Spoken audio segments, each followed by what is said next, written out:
as you said, is co-authored with Andrea Bafundi from Carlos III University.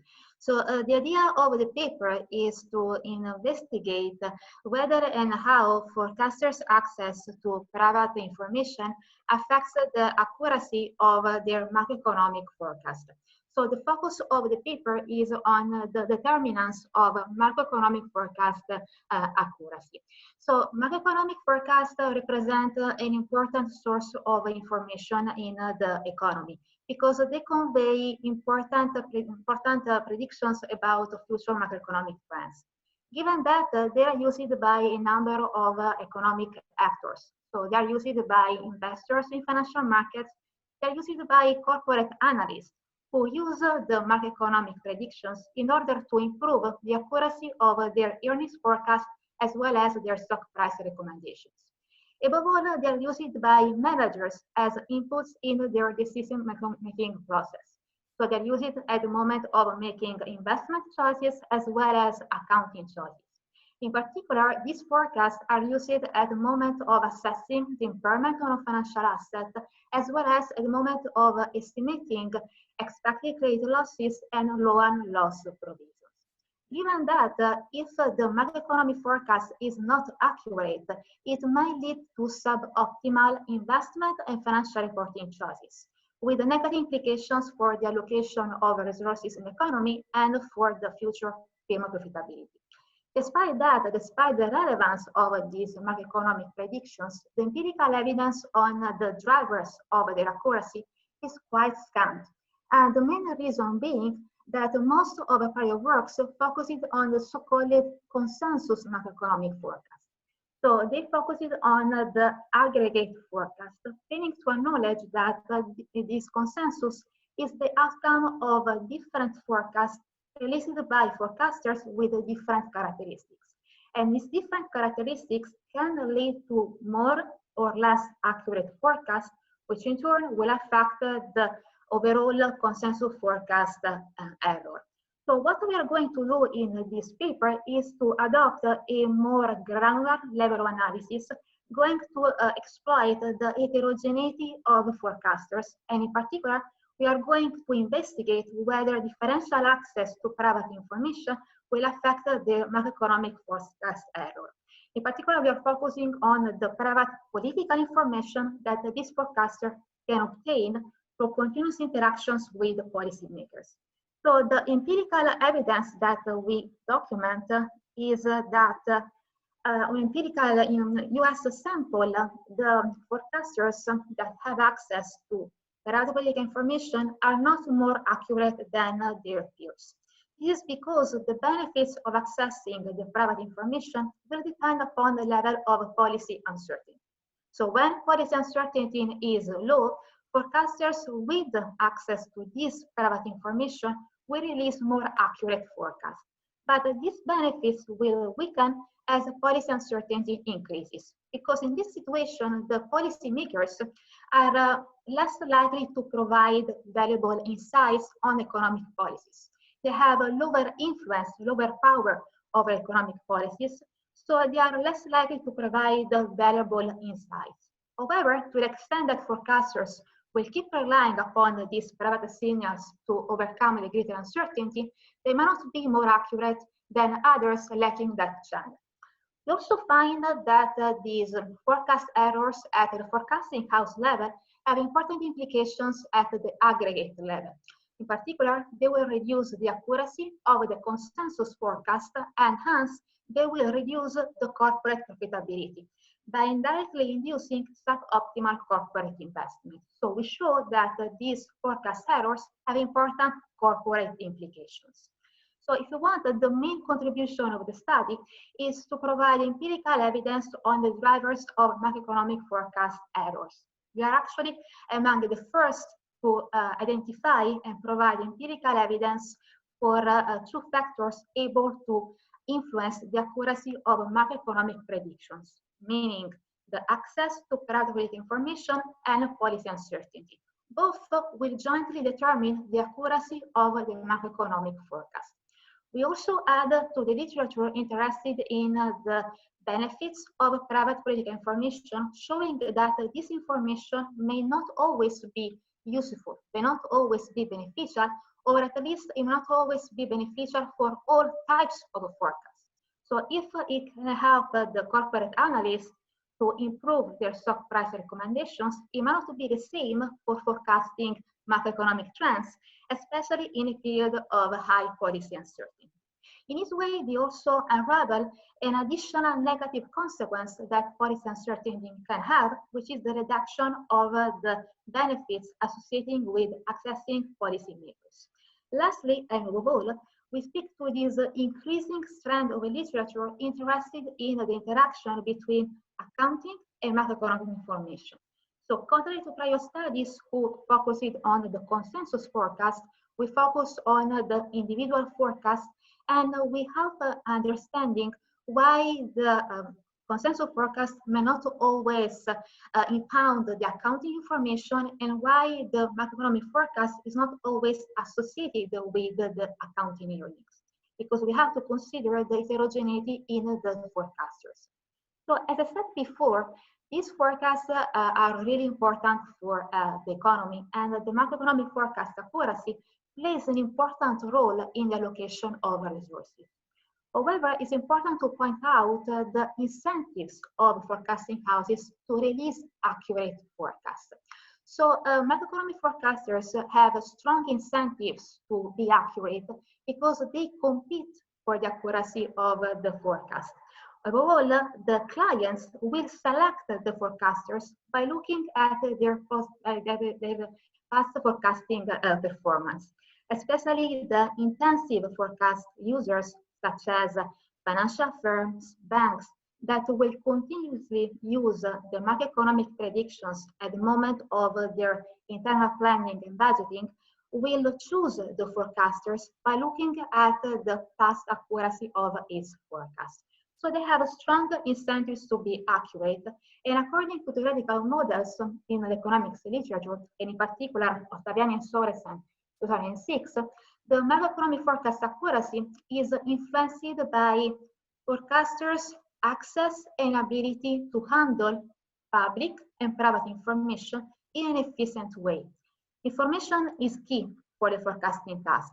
So forecasters need a wide set of inputs, a wide set of information to predict macroeconomic trends.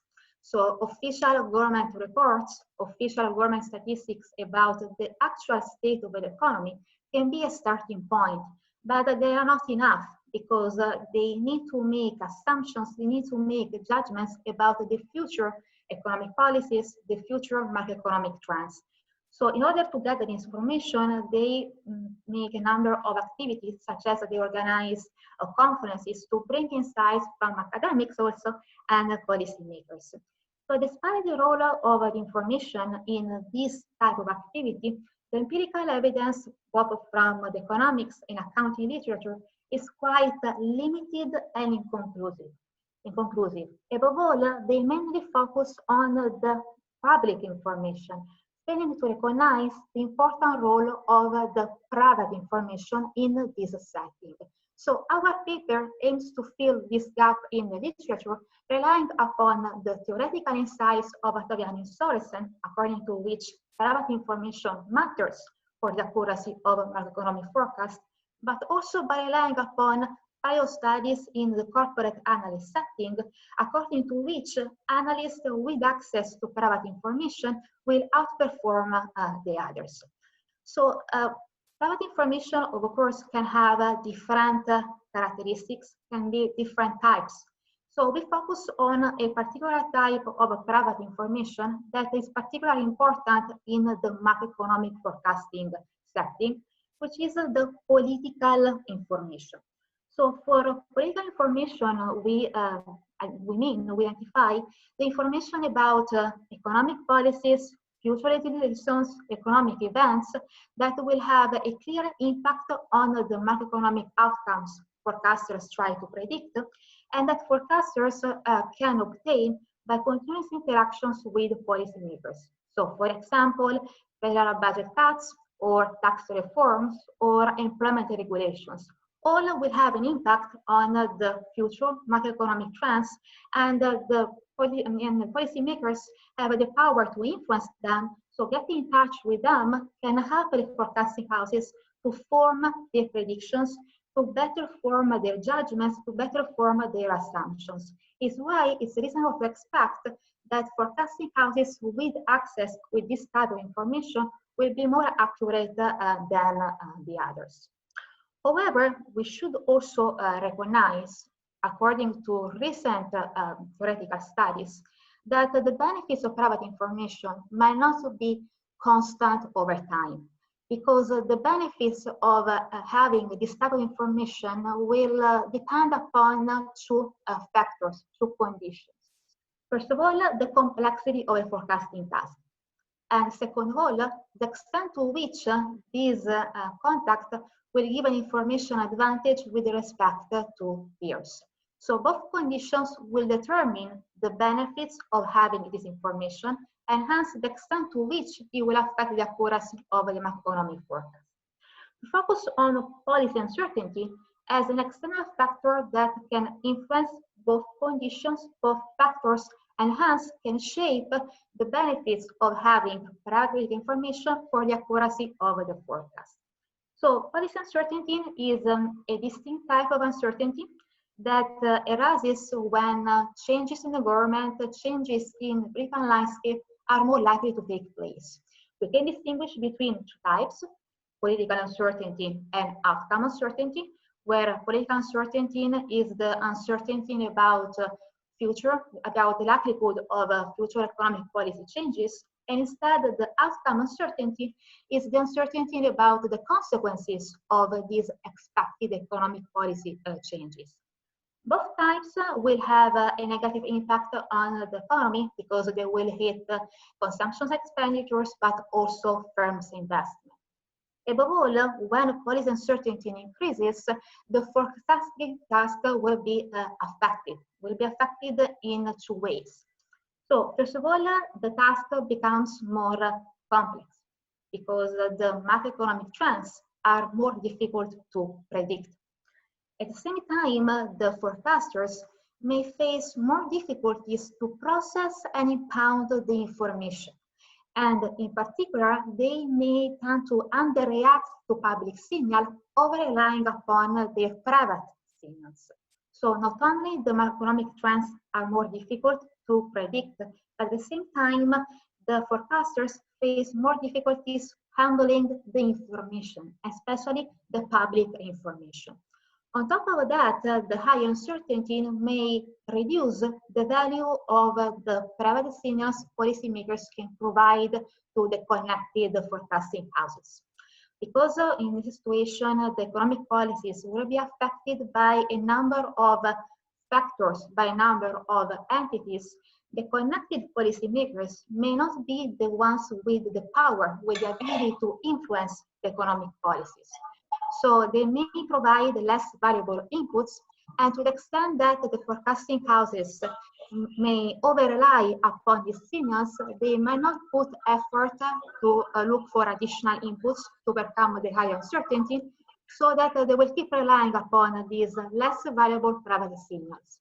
So at the end, it's not clear ex ante whether these forecasting houses with access to policymakers will provide more or less accurate forecasts in a condition of high uncertainty.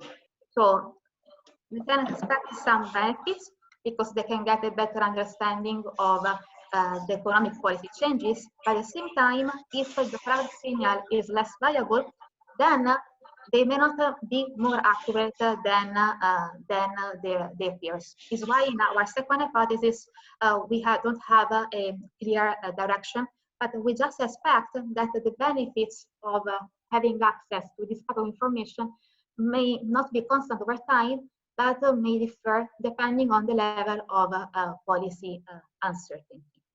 So we are going to test these two hypotheses by using the following empirical strategy. So we are going to compare the macroeconomic forecast errors of forecasters with and without access to private political information both on average, and by distinguishing between high and low policy uncertainty.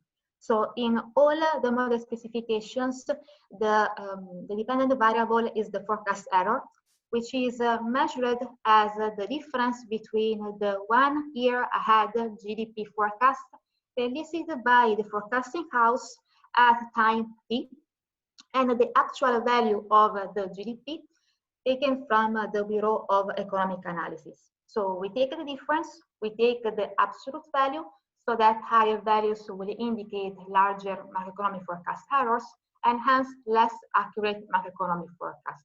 And as you can see from the model, we are going to take the value of a forecast error at the time t+1 in order to attenuate the reverse causality concerns. So in all cases, we include a battery of control variables to account for the confounding effects of other sources of uncertainty, for other characteristics of the political environment, political landscape, as well as alternative sources of public and private information. Above all, we include the proxy control for forecasters' ability. It's key in our setting to control for forecasters' ability to predict macroeconomic forecast. And the proxy that we use is the macroeconomic forecast errors made in the past. This is the only control that we include at the forecaster level. And the main reason being that, as you will see afterwards, our forecasters, our forecasting houses are quite heterogeneous. So it's very difficult to find a set of control variables that can overcome this heterogeneity. So the best thing that we can do is to include a forecaster's fixed effect structure. In this way, we can at least account for time invariant and observable characteristics. And on top of that, we are also going to include some time fixed effects in order to account for temporal trends and temporal patterns. So in all cases, our variable of interest is the access to private information. So in the first model with which we test the first hypothesis, we just include the private information controlling for policy uncertainty. In the second model, to test our second hypothesis, we include the interaction term between private information and policy uncertainty. And in this case, we are adopting two model specifications. So the first one is model 1B, as you can see in the slide, where we just include the interaction term between private information and policy uncertainty. And then for model 1C, we are going to use a fully interacted interaction model, where we not only include the interaction between private information and policy uncertainty, but we also add the interaction terms between private information and each control variable. And we do this because we assume, we contend that when forecasters have access to private information, they may react to other sources of uncertainty. They may handle public and private information in a different way, and this heterogeneity can somehow affect the different impact of private information on forecast accuracy when policy uncertainty is higher. Claudia, yes. Just to mention, we have a couple of questions, if yes. you don't mind. First of all, we have a question from Joachim Gassen. Joachim, would you like to put your microphone on and ask? Well, sorry, Claudia, for bringing this up. And yeah. I apologize if maybe it was just because I was a little bit unaware of the details that you discussed, because I was letting people in. But whenever I hear the term policy uncertainty, I get it, I'm getting a little bit insecure about what exactly this concept entails and how to separate it from, general uncertainty. To give you an example, when I look at current measures of policy uncertainty, they are all through the roof, obviously, but it looks as if this is, of course, also linked to the COVID-19 pandemic being there. So in a sense, what these measures might pick up is a combination of some let's say, phenomenon, social or economic or even medical, and then the insecurity of how governments or other regulators actually react on this. So is this distinction important to your research question at all? Or how do you separate policy uncertainty from things that we just don't know? So, I mean, if I go back, if we want to the empirical strategy, I mean, for us, the policy uncertainty is uncertainty about economic policy changes. So for us, the important source of uncertainty are things, these changes in economic policies that can affect the macroeconomic outcomes. So these are actions taken by the government, okay? So these are like uncertainty about government actions. So of course, you can expect that this type of uncertainty is related to other types of uncertainty because they might coexist. It's why in the models, we account for other sources of macroeconomic uncertainty. So for instance, we include the volatility of the stock market, we included the consumer sentiment index, we included the contraction, just to make sure that our variable is not picking up the general, if you want, type of uncertainty. And I will go back to the measure in a bit, but just to anticipate you, we are using the changes, as I said, in government. So we are using the presidential elections, where these changes are more likely to take place. And in additional test, we mainly focus on the passage of new economic acts that can generate uncertainty in the moment that they are being introduced. And this is the type of uncertainty we are interested in. So it's like a new regulation, new economic act, and as a consequence, we don't know what will happen at the macroeconomic level. So somehow they're related to the general macroeconomic uncertainty, but we are trying to control in this way. Does that address your concern? Okay. Thanks. Thanks, Claudia. We have another question from Xuqing Chen. Xuqing, would you like to ask the question? This is relating to how you define the forecast error. Okay. Yeah. So my question is, why do you choose to use absolute value instead of like the percentage deviation from the actual GDP growth rate? Because maybe a 0.2% difference between forecast and the actual GDP is not that big if the actual GDP is like 4% growth, and it's quite a big difference if the GDP growth rate is only 1%. So I wonder if the percentage deviation is more accurate here. So thanks you for your question, because it allows me to clarify that our forecast is our GDP growth forecast. So it's not like the level of GDP, is like the GDP growth. So the forecast attains the GDP growth. So if you want, the difference is already a difference percentage. So thank you for the clarification question, because it's not the level of a GDP, it's the growth, GDP growth forecast. Thanks, Claudia. And that leads nicely into Linda's question. Linda, would you like to ask about the...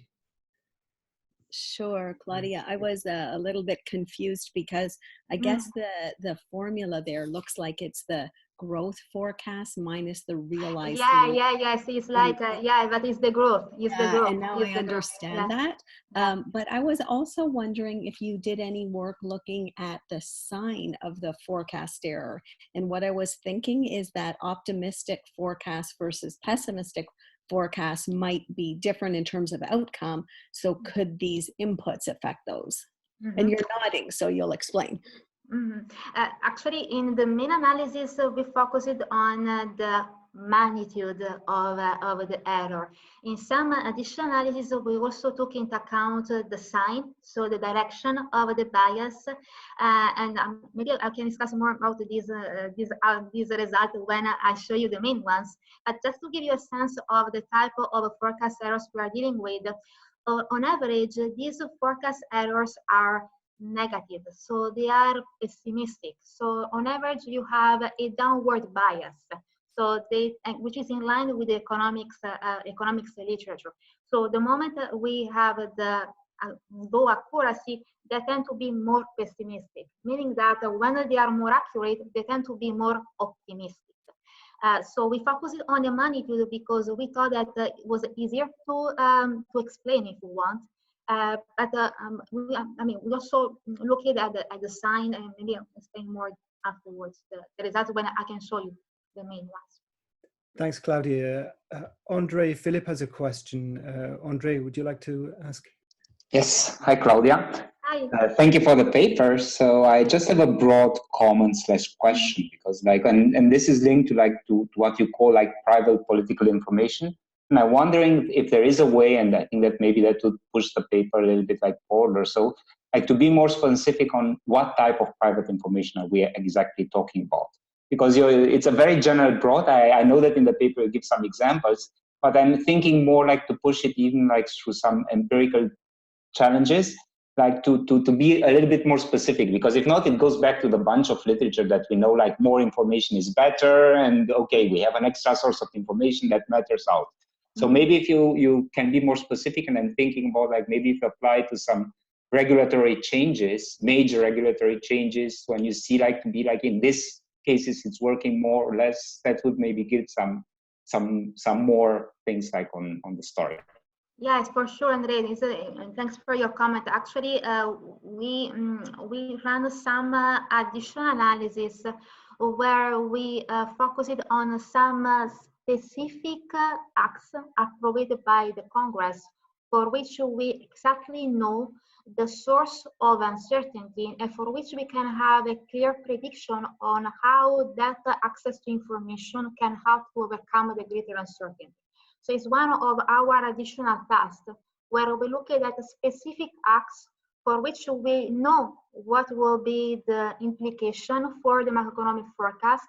And I will show you that there, okay, where it's clean setting, where you can clearly see the source of the uncertainty, and you can clearly understand how the information can help, how our results also all in that context. So for instance, we could focus on tax reforms, okay? So in that context, I think we can be, if you want, cleaner in getting the mechanism that we have in mind.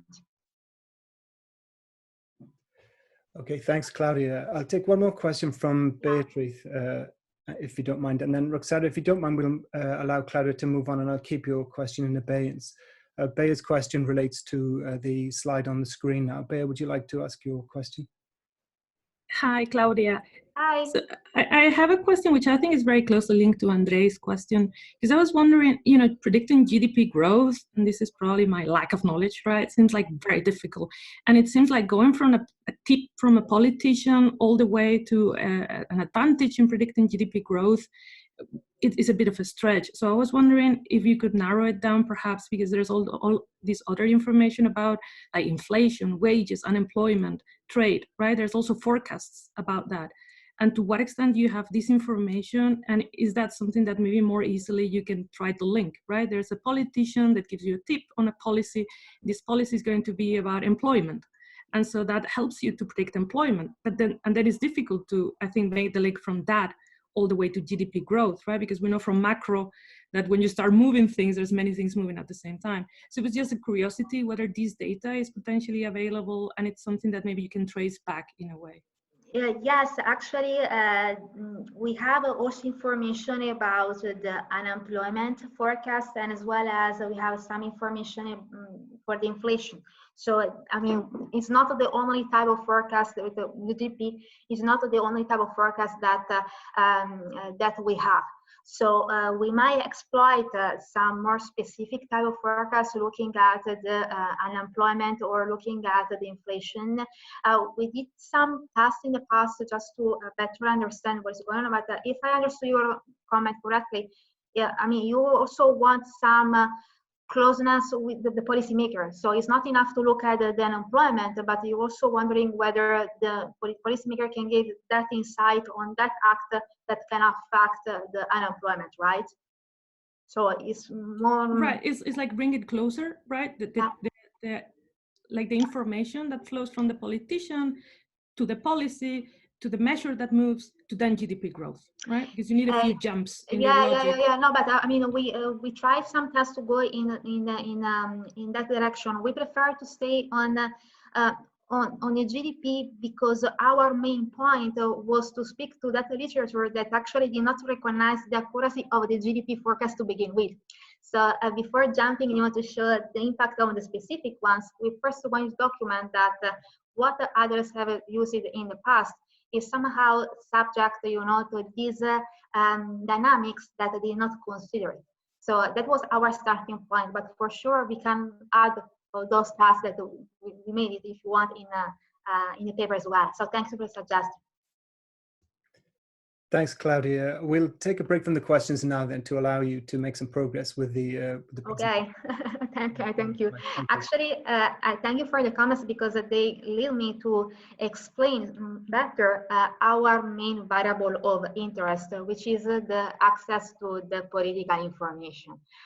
Is the main construct, is our main variable, and is actually difficult to observe and capture because of its nature, okay, it's private. So what we do in order to overcome this limitation is to rely on prior works, especially in the political economics, according to which the flow of information takes place if there is a contact, there is an interaction between policymaker and the economic actor. So the possibility of the interaction is a requirement for the information to flow. And according to prior works, this interaction is possible, is more likely when the economic actor finances the policymakers, the political party. So politicians are more likely to share information with those that support them from an economic perspective. It's why our measure is based on the campaign contributions, on the political donations made by each forecasting house for each presidential election cycle. And we consider both the PAC and the employees' donations. So the campaign contributions, political donations is the starting point. However, we are not interested in a generic political donation. We want to make sure that that political donation gives access to powerful policymakers.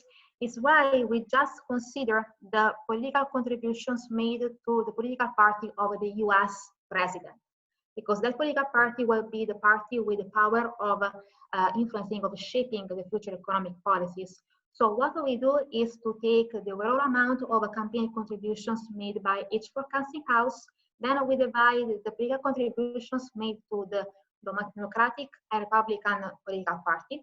And then we determine whether the forecasting house is a major donor of the Republican or the Democratic Party. And given on the pattern, we classify the forecasting house as Democratic or Republican. Given this classification, we then identify the access to public information if the political party mainly supported by the forecasting house is the ruling party. This means that our variable of interest, which is a dummy variable, can be equal to 1 when only when the forecasting house is mainly donating to the ruling political party.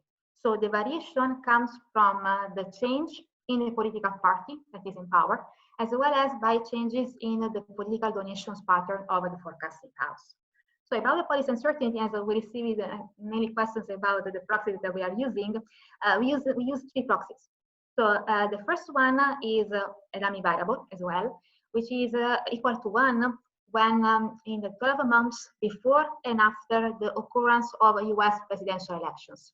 Because several papers pointed out that policy uncertainty is higher in the period surrounding the presidential election, because there is a change in the government, so it's likely to have a change in the economic agenda as well. Of course, the uncertainty before and after the presidential election is different. So before the election, the uncertainty mainly attains who will win the election. And after the election is over, we know we will be the president, but we don't know what is going to do from an economic perspective. We are more interested in the second type of uncertainty. It's why we have 2 different indicator variables to disentangle the 2 different periods. Presidential elections are not the only drivers of higher policy uncertainty. There can be also other events, other changes in political landscape that can increase the uncertainty from a political point of view. It's why it's important to also use a continuous variable that can capture the level of policy uncertainty also in periods distant from the US presidential elections. And this is the reason why we are focusing on the economic policy uncertainty index, created by Baker et al. 2016 as a continuous measure of uncertainty. So in the terms of a sample, we are using a 1 year ahead US GDP growth monthly forecast for the period 2001-2016. And these forecasts are obtained from consensus economics. So consensus economics is a survey-based database that collects GDP forecasts, among others, at the brokerage house level each month. So each month, the brokerage houses will release the macroeconomic forecast, including this GDP growth forecast. And the survey participants are quite heterogeneous. We have investment banks, we have commercial banks, we have professional forecasters, we have also universities and manufacturing firms. And this characteristic of the database is not unique because other sources of data that have been used by prior works also have this heterogeneity in the forecasters. But the main differences are, first of all, the first frequency of this forecast. So we have information at monthly level. So we have information for each month. Instead, the other sources, in particular, the survey of professional forecasters from Philadelphia, they release forecasts every quarter. So the frequency is higher in our case. But the most important feature of this database that we are using is that we know the identity of the forecaster. So in the other databases, the identity of the forecaster is not available. So we don't know who is releasing the forecast. In our database, we are able to associate the forecast to the forecaster every month on a systematic basis. And this characteristic is key because it allows us to identify the characteristic of the forecaster, and in particular, its access to private political information, which is our main goal, is our main objective. So before showing you the main results, I just want to share with you some examples of forecasting houses included in our sample. And as I told you before, we have both banks, such as Bank of America or Restaurants Barclays, but we also have manufacturing firms such as Ford, General Motors, and also some credit rating agencies such as Moody's and universities such as University of Michigan. So in terms of descriptive statistics, just to give you a sense of the magnitude of the forecast error and the percentage of forecasters having access to private information, what we observe is that the forecast error is on average equal to 1.59. And as I said before to Linda, is on average a negative. Okay, so we have a downward bias.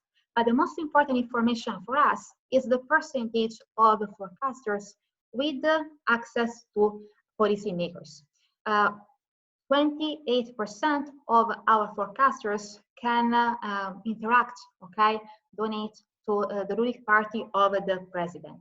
So this tells us that the majority of our forecasters do not have access to the private political information, telling that the access is costly.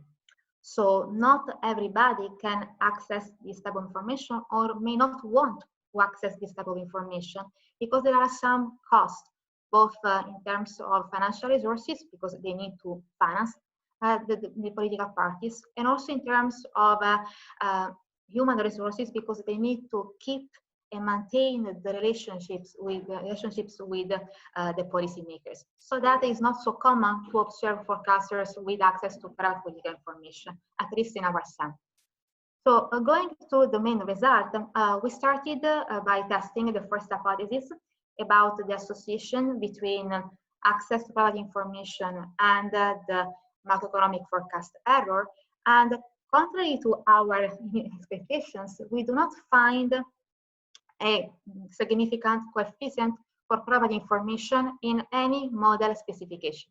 So it seems that on average, forecasters with access to private information are not more accurate than the others. However, in this model, we are just controlling for policy uncertainty, but we are not conditioning the effect of private information on the level of policy uncertainty. So if you look at the policy uncertainty, we observe for all the three proxies a positive and significant coefficient, telling that the macroeconomic forecast errors are greater the higher the policy uncertainty, which is in line with prior studies in the corporate analyst setting, according to which the corporate analysts make more errors when uncertainty is higher because the task is more complex. So as a next step, we introduce our interaction term with policy uncertainty to test our second hypothesis. And in this case, what we found is that when we condition on the level of policy uncertainty, the main effect of private information is negative and statistically significant in 2 specifications out of 3. So because we include the interaction term, that negative coefficient captures the effect of having access to policymakers when policy uncertainty is low. So when policy uncertainty is low, the access to policymakers helps the forecasters to predict macroeconomic trends, and as a result, they are more accurate than the others. Noteworthy, when we look at the interaction term with policy uncertainty, we observe that the interaction term is always positive and statistically significant, suggesting that the benefits of accessing the private information will weaken when policy uncertainty increases. And this is because the value of the information policymakers can provide in these circumstances may be lower because they have less power, okay? And to the extent that these forecasters are overconfident about their private signals and will over-rely upon these private signals to overcome the high uncertainty, they might not look for additional inputs to overcome the uncertainty, so they will keep relying upon this information. And as a result, we observe that they are not more accurate than the others. And we obtain this result for all the 3 proxies for policy uncertainty, and also when we adopt the fully interactive model, where we include the interactions between controls and private information. So also in this case, you see that the main effect of a private information is negative. So forecasters with access to political information are more accurate than the others, but these benefits are reduced when policy uncertainty increases.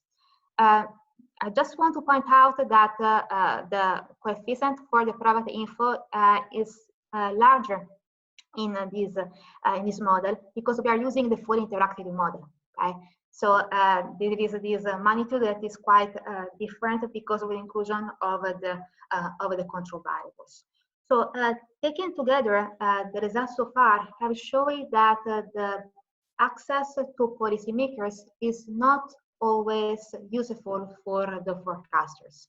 So it provides benefits when the uncertainty is lower, but these advantages will fade in a condition of higher uncertainty. So what we did as a next step is to understand the implications of these determinants of macroeconomic forecast errors at the forecasting house level at the aggregate level. So we want to investigate the implications of these errors at the forecaster level for the accuracy of the macroeconomic consensus forecast that has been used in prior works. So what we are going to do in the following test is to focus on the accuracy of the consensus forecast, and we investigate whether this accuracy is shaped by the percentage of connected forecasters alone and together with the level of policy uncertainty. Because what we want to understand is whether the drivers of the macroeconomic measurement errors will also be reflected into the macroeconomic consensus forecast error. And in line with our expectations, we do document that the higher the percentage of connected forecasters that participate to the consensus forecast, the lower the macroeconomic consensus forecast error. So the more forecasters with access to private information participate to the consensus forecast, the better. So the consensus forecast is more accurate. And this negative effect is mitigated when we have a high policy uncertainty in line with our main result. So the implications at the forecaster level are also reflected in the consensus forecast, so at the aggregate level.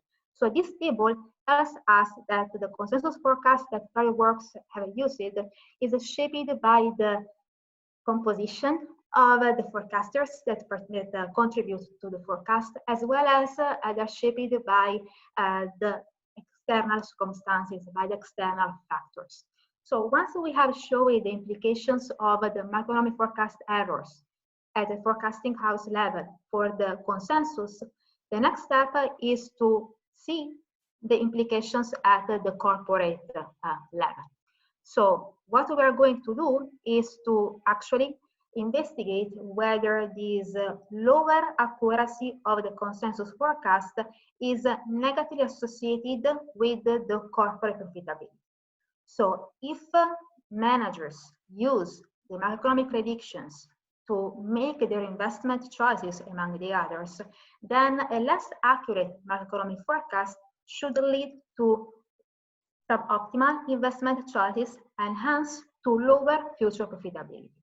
So in order to test this argument, this conjecture, we replicated the model of Leetol 2014 for a sample of US non-financial firms for the same sample period, 2001-2016.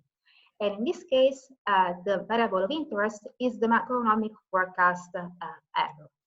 So the empirical evidence suggests that in line with our expectations, when the consensus forecast is less accurate, future corporate profitability is also lower. So given the negative macroeconomic, given the less accurate macroeconomic predictions, the investment that the company is going to make are less efficient, and hence, as a result, we observe lower profitability in the future. We also move one step forward in order to investigate whether this negative association is driven by the component of the consensus forecast error that is explained by the forecaster's access to private information and policy uncertainty. So what we do is to decompose the consensus forecast in two parts. So the first one, which is predicted by the forecasted characteristic and external conditions, which is the fitted value, and the second part, which is the part unexplained by the forecasted characteristics and the policy uncertainty. And in line with our previous result, we document that the negative association between consensus forecast error and future profitability is mainly driven by the fitted component.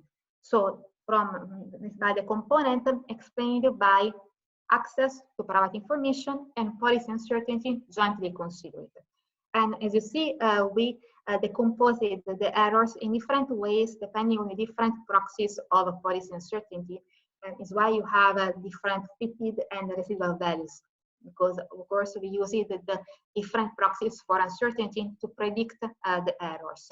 And at least in 2 cases out of 3, the results suggest that those factors that we have identified at the forecasting house level will also are the drivers of the negative association between corporate profitability and the consensus forecast. So, so far I show you that forecasters are different. They have differential access to private information, that these differences are important to explain the accuracy of the forecast. And I showed you that these benefits vary over time, and they are reflected into the aggregate consensus forecast, which in turn will affect the allocation of resources in the economy. Mark? Claudia, yes. Would you mind? We have a couple of questions here. It's a natural time to break, I think. First of all, we have one from Joachim. Yes. Joachim, would you like to ask? about the incentives. Mark, there was actually a privately sent message to you, but it was a question, because I was insecure whether I'm allowed to ask another question. But here it goes. So I was wondering whether there could be an alternative story going on, that these houses, maybe intentionally or unintentionally, have biased forecasts because they are leaning politically. And so I could think that, I see that you're using unsigned errors, but I could imagine that during election times, that these houses have, let's say, hold more extreme views about what the preferred or unpreferred political party will bring. And if I would be then, I could act strategically by saying, okay, let's inflate this a little bit, yeah, or even without strategy, just because I'm leaning towards a party, so I might be a little bit biased or have strong bias. So have you thought about this angle a little bit? Yes, actually is one of our additional analysis, because as you said, it can be like a favoritism channel going on, right? So that when the elections approach, you will try to favor your candidate by pushing up the GDP forecast in order to please the candidate. So we actually thought about that. And in order to address your concern, we ran an additional analysis where we distinguish between for Republican forecasting houses and Democratic forecasting houses. And we investigate the bias of the forecast, so the sign, not the magnitude, the direction of the forecast in the period just around the presidential election. So according to the favoritism channel that you were pointing out, you shouldn't expect differences between the Republican and Democratic forecasting houses, because both should favor their candidate as the elections approach, issuing a more optimistic forecast. Instead, we don't find, we find the differences between the Republican and Democratic forecasting houses. So they behave in different way in terms of the bias that they induce in the forecast. So we interpreted this different behavior between Republican and Democratic forecasting houses as evidence that this favoritism channel cannot be the only explanation behind our results. Okay, thanks. I should say, Joachim, that Roxandra generously donated a question to you after Claudia, and answered her question very well. Thank you both. We have another question from Xi Chen. Xi, would you like to ask your question, please? Yes. Hi, Claudia. Thank you for your presentation. I really enjoyed your paper. Could you please go back a little bit slides before? I just have a very minor point. And the first main table, one before. Just 1 second, okay? One before. Yes. Yeah, here. So, yeah.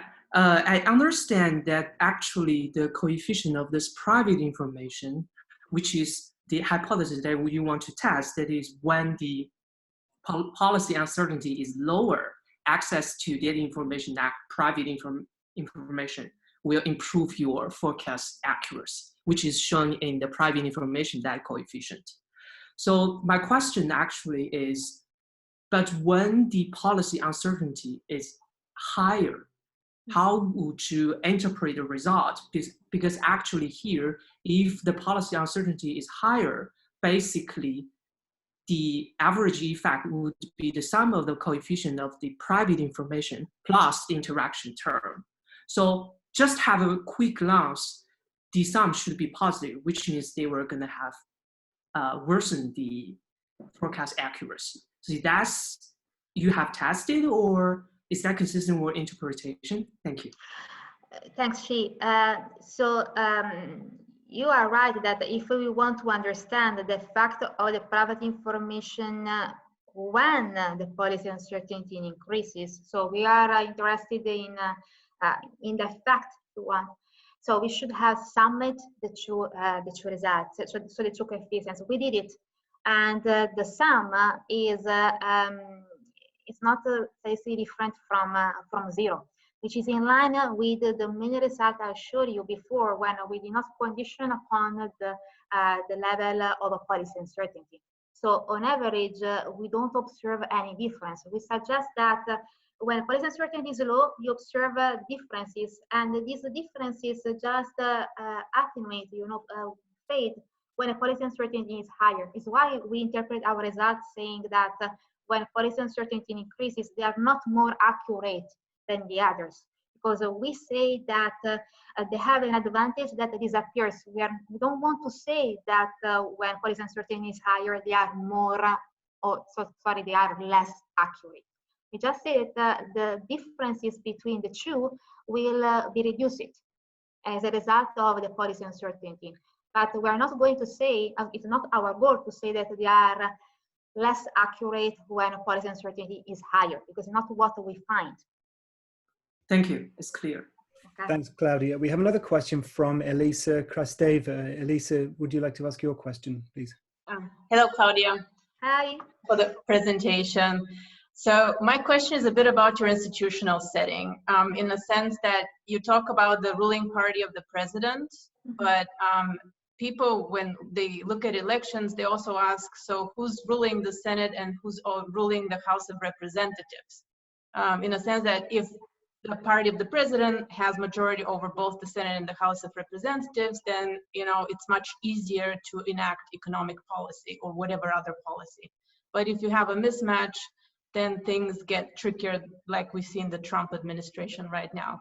And the presidential elections are every 4 years, but then you have every 2 years the House of Representatives change and 1/3 of the Senate. So I'm just curious how you are accounting for that.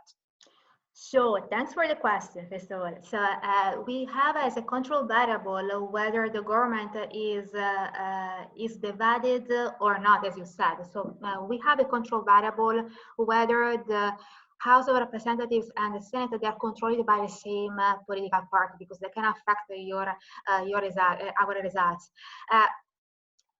Actually, in of the following tasks that I'm going to show you, we are exploiting cases where the political party, whether there is a difference between the political party of the president and the ruling political parties who has the control over the Senate and the government, to better understanding the value of the private political information. So we are going to exploit those cases to better disentangle or to clean our mechanism. So wait. Thanks, Claudia. We'll take one more question and then we'll move on. Hyungjin has a question. Would you like to ask Hyungjin? Oh, okay. Thank you very much, and Claudia. It looks like that the value of political connection is much lower in the times that political uncertainty is high. And does it mean it's going to be very expensive to establish that kind of political connection through the contribution to the election campaign? Then does it mean that it is useless in uncertain times, or is there any kind of value about that? For example, there can be some kind of improvement in long-term forecasting ability after setting up the political connection, or maybe just biding the time, betting after you make the fair bet, then you just wait and see until the government changes, just like wait and see till the tide changes. Maybe there could be some benefit even in uncertain time, or it's going to be too much for to discuss in one paper. Yeah, I'm just curious. Maybe I missed something because my paper was coming out. No, actually, thank you for the question, because I think it's a fair point. So if the benefits, what are we showing is somehow that the benefits are reduced when the policy uncertainty is higher. So a question that you may raise is why they are keeping the donation, right? I think this is your point. So there should be some additional benefit from accessing the policymakers, also in the case of the high policy uncertainty, in order to make the story, I think, is reasonable. So as I was telling to Shi, in this, we are just saying that the accuracy, so they are not more accurate than the others, but somehow the access to policymakers is still useful when the uncertainty dissipates. So at that moment in time, maybe the benefit is reduced, but still that information is useful afterwards. And because you don't know when the new uncertainty will come, and you know that under normal circumstances, the information is beneficial. So you still have some benefits in having that access to policymaker. So I agree with you that it can be like not a wait and see strategy, but just that in that case, because I don't know how to do, is I mean, I will still rely upon that information because we don't know what will happen in absence of that information. I don't know if it answers your point. Thanks, Claudia. Let's move on then with the rest of the presentation. We can take some more questions later on. Okay, so I think that you know, the main goal of this part is to somehow show you the battery of additional analysis that we have run in order to corroborate our findings. And some of the analysis that we have run, I already discussed them to answer some of your questions. So the first challenge that we faced is how to make sure that the private political information really flows between the forecasters and the policymakers, because the validity of our proxy for access to private information is key for the validity of our conclusions as well. So what we did was to run 3 different analyses. So first of all, we inspected the correlation between our measure of access to private information with other proxies that have been used in the literature, such as the presence of lobby visits and whether the employees of the forecasting houses are invited as witnesses in the public hearings. And in both cases, we observe that our proxy of access to private information is positively related with these 2 well-known proxies in the literature. The next step is to investigate whether these forecasters with access to private information will react to the release of public political information. So we want to see when the political information becomes available to the public, whether these forecasters are more or less likely to revise their forecast, because we interpret the revision as evidence that the new information becomes available and will be impounded in the forecast itself. So if that public information was already in the hands of the forecasters, we should not see a revision. And it's actually what we observe. So when public information is revealed, as in the case of congressional conference reports, the forecasters are less likely to revise their GDP forecast, suggesting that they are already aware of the information that became available, and so they do not have to adjust their forecast. The most important, at least for us, analysis that we run is to make sure that our results hold when the private information is more likely to be exchanged. So what we did was to perform a subsample analysis exploiting the lobby visits. So we assume that if a lobby visit takes place, we can say that the forecaster met the policymaker so that an information flow took place. So we want to make sure that when the lobby visit took place, our results hold. And in order to corroborate better our analysis, our mechanism, we consider not only the presence or the absence of the lobby visit, but we also exploited the topics that we're discussing during the visits. Because we know that the lobby activities can be used by the forecasting houses themselves, especially the banks, to influence the economic policies. So it's important to understand whether the lobby visits were business related or were not business related. Because if the main goal of the lobby visit is to exchange information, is to gain information, we should observe our results holding when the unrelated business topics are discussed. And indeed, we do document that our results hold when there is exchange of information. so when a lobby visit takes place, and in particular when the topics discussed during the visit are not business related. And we have these results both by considering the election and by considering the other proxies that we have used. So the before election and the policy uncertainty. Okay, so especially in this case, we do observe that our positive interaction term holds when the exchange of real information is more likely to take place.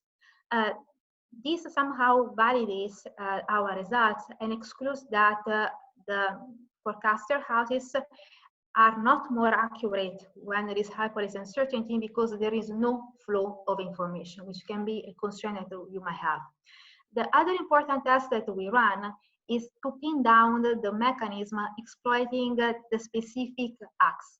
And this answers a lot of questions that we also received today, because in our argument, we made at least two assumptions. So the first assumption that we made is that we assume that the policymakers have the ability to influence the economic policies. And then the second assumption that we made is somehow that that the political information is useful to overcome the policy uncertainty. So in order to clean our mechanism, we used five acts, 5 new legislations that had a clear impact on the economic policies. And we investigate whether the access to the private information will be beneficial when in a period just after the approval of the Economic Policy Act. So we are dealing with a specific regulation with a clear macroeconomic impact, and we want to see if after a new regulation has been introduced, we observe the same result we obtained in the full sample. And as you see, we divided the sample, we ran 3 different models, one for the full sample, and then we divided the sample depending on whether the lobby visits took place or not, because we want to make sure that there is the exchange of the information. And it is interesting to see that our results hold also in these cases. So first of all, you can see that the effect of private information is not constant across the model specifications. And this is in line with our main result, according to which the effect of private information on the forecast accuracy is not always the same. It changes depending on the circumstances. So the fact that we observe different signs and also different significance of this private information goes in this direction. Above all, what we document is that for specific acts that are not strictly associated with the economic acts, we still observe the positive interaction term between private information and uncertainty due to the introduction of the act itself. And if you see, the results only holds when there are lobby visits, so only where there is an exchange of information. And we obtain also these results for other two acts, so the tax relief and the RTA. And in all cases, the idea is that we have a specific source of uncertainty related to the specific act. The forecaster house could meet the policymaker provided information, and that information was used to make the macro predictions in these circumstances, and the macroeconomic forecasts are not more accurate than the others. So taken together, these results are in line with the domain analysis, and therefore they are more specific. The mechanism is cleaner in these cases. So one question that you may ask at this point is, because the policy uncertainty, and especially the one associated with the presidential elections, they recur over time. why don't we have like a repeating game going on? So why don't the forecasting houses adjust their behavior if they know that when policy uncertainty is higher, their access to policymakers is less variable? So why don't we have a type of learning behavior? Why don't they learn from the previous mistakes? So one potential reason is actually evident in this table. So policy uncertainty is driven by different events, by different economic events and political events. So even if the forecasting houses may learn from the specific political event taking place at a given point in time, that learning cannot be helpful when another example, another episode of a policy uncertainty arises that is different from the previous one. So because policy uncertainty is driven by different factors and it can actually unfold in different ways, what forecasting houses learned in a given point in time may not be effective when they face an additional case of a policy uncertainty. So if the next episode of a policy uncertainty is different enough from the previous one, the learning is not feasible, first of all, and is not effective.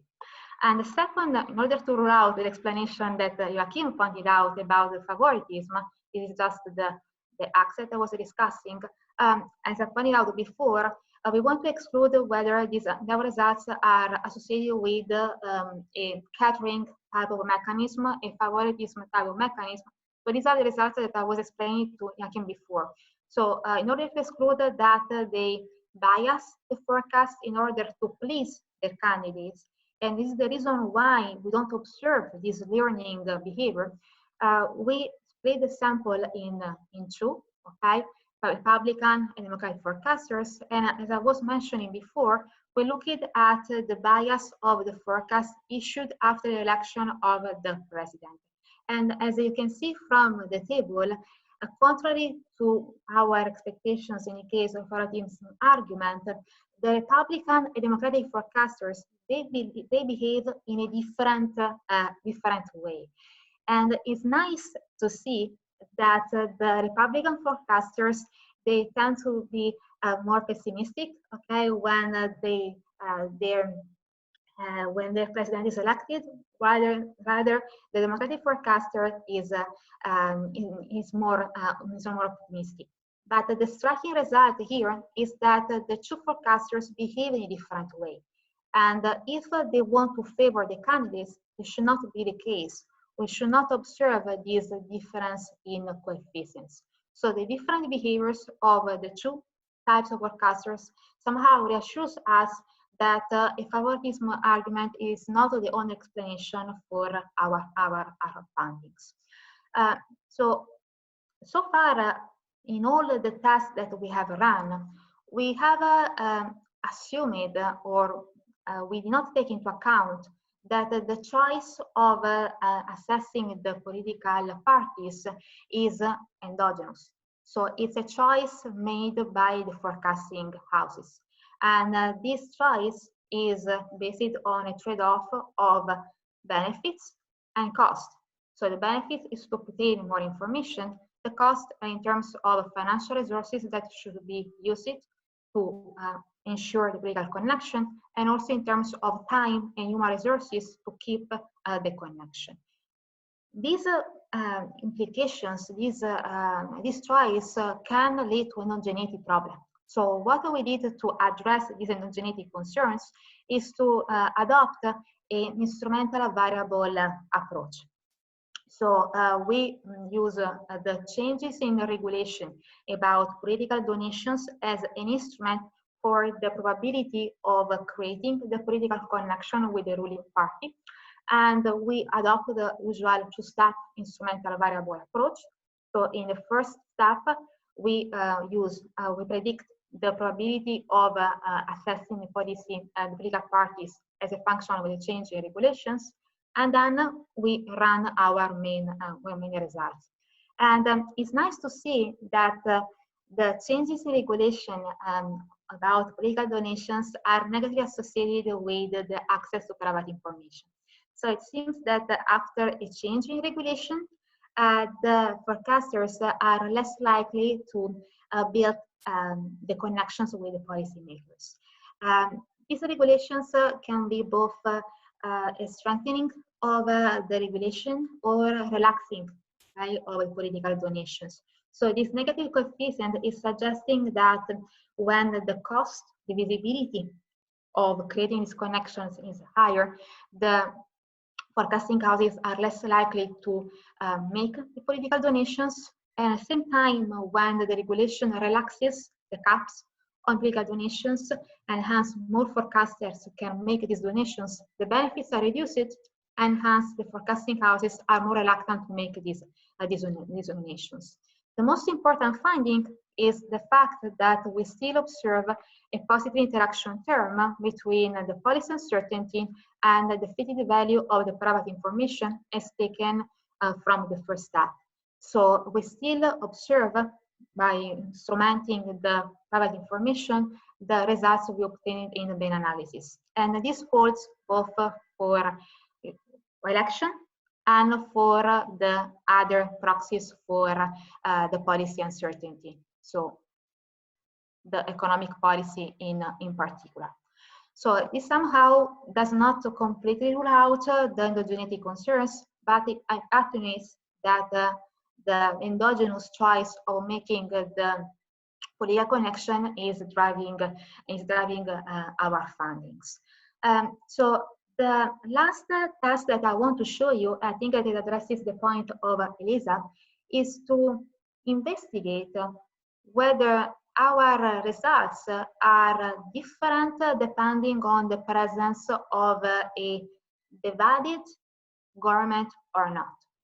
So in order to understand the role of the value of the information provided by the political parties to the forecasting houses, we focus on a particular case or particular midterm election that took place in 2006.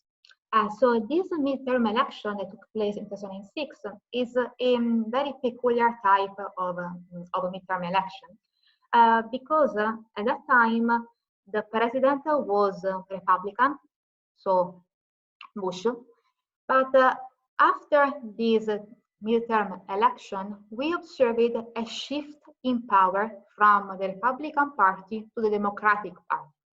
So after the midterm election, even if the president was a member of the Republican Party, the Senate and the Congress were controlled by the Democratic Party.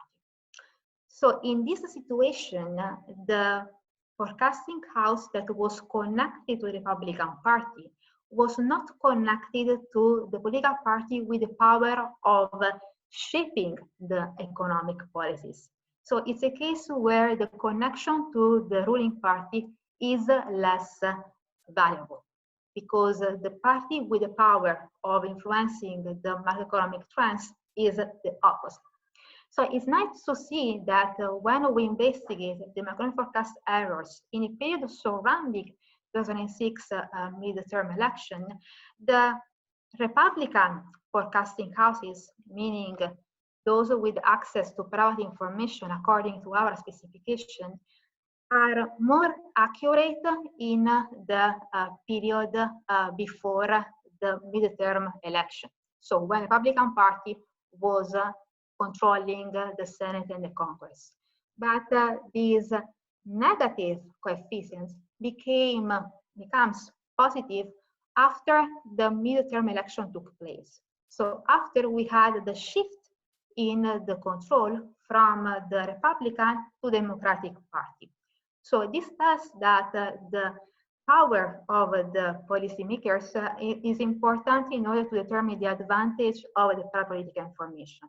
So in this case, where there is a mismatch between the ruling party of the president, of the political party of the president, and the political party is actually controlling the Senate, we see a drop in the value of the information, and we still observe the main results in the full sample.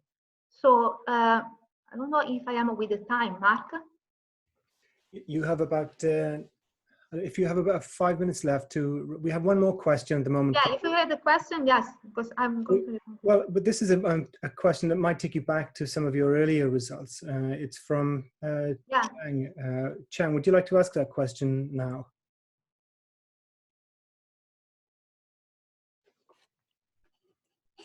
Hi. Hi, Chang, go ahead.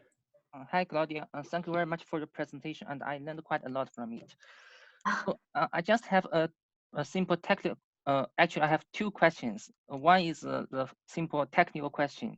So, when you use it's a fully interacted model. I mean the significant compared to the partial interacted model, the significant level becomes higher. So may I ask, is it kind of routine that people can use?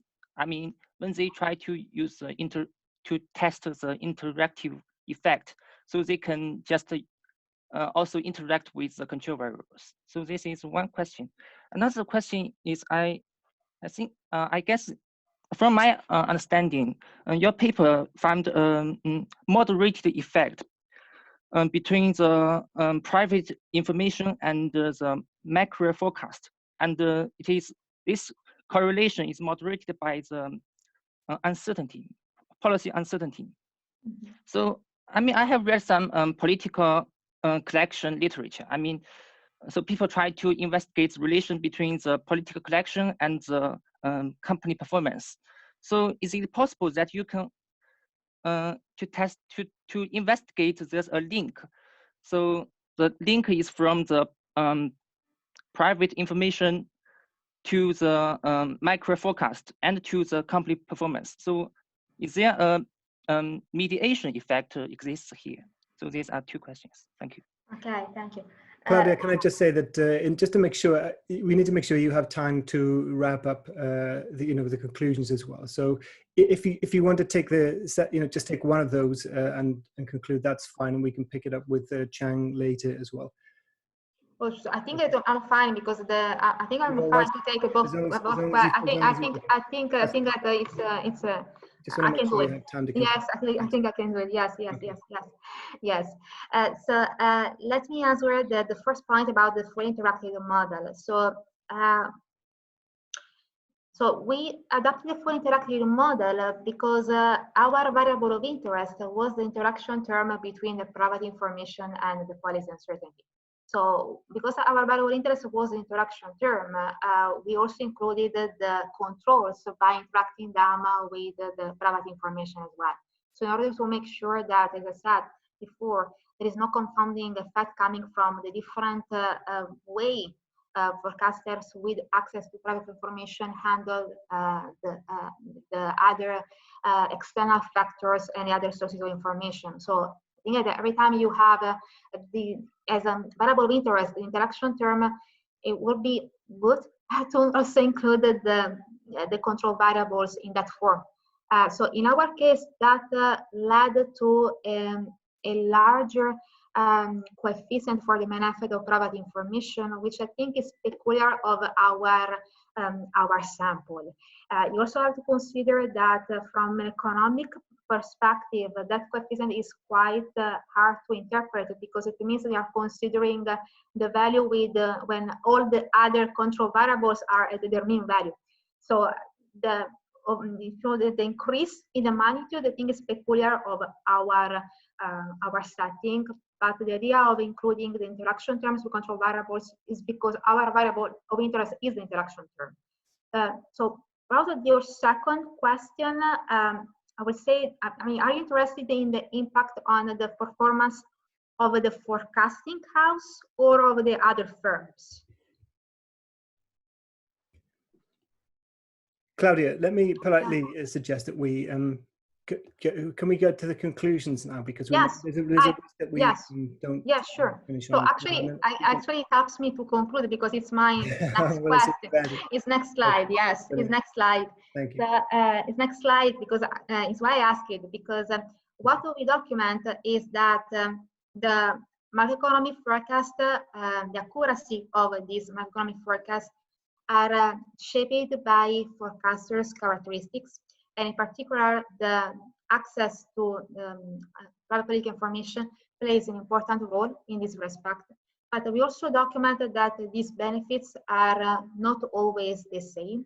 They will depend upon the external circumstances. In particular, we document that the policy uncertainty plays an important role in determining how the access to policymakers can affect the accuracy of macroeconomic predictions. And we also show that this has important implications at the corporate level, because these macroeconomic forecast errors will affect the accuracy of the consensus forecast and its ability to shape future corporate profitability. So somehow our paper shows that the determinants of macroeconomic forecast errors can affect the allocation, can have key economic effects, because they are able to shape the allocation of resources in the economy. So they should take into account every time we are interested in understanding the linkage between macroeconomic information and corporate outcomes. So, and actually accounting information as well. So thank you for all your questions, and thank you for the possibility to present the paper. Thank you, Mark. Excellent. Thank you. Thanks very much, Claudia. That was an excellent presentation of a great paper. We really enjoyed it. Chang, you have just to confirm that Claudia answered your question. You're okay? Yes, very well. Thank you. Okay. Thank you again, Claudia, and thanks everybody for much. participating in today's seminar. Before we finish, I would just like to mention next week's seminar, which is by Victor van Pelt, and he's going to be speaking about public tax disclosures and investor perceptions. So we hope to see you all there. And thank you again, Claudia, for thank you so much. an excellent presentation. We enjoyed it very much. Thank you, everyone. Thank you. And maybe also from my side, a quick remark to everybody. Well, thanks for showing up. And I would like to draw your attention that we will have new speakers coming up in a few days, if not hours. We will have the list online. So it's not there yet. So you can all be looking forward to it, but it will become available shortly. So your June is also full with wonderful VARS seminars, if you like. Thanks, Joachim. Thanks for the reminder. Okay. Thanks everybody. Thank and you. see you at the virtual reception if you want. Reception soon. Thank you.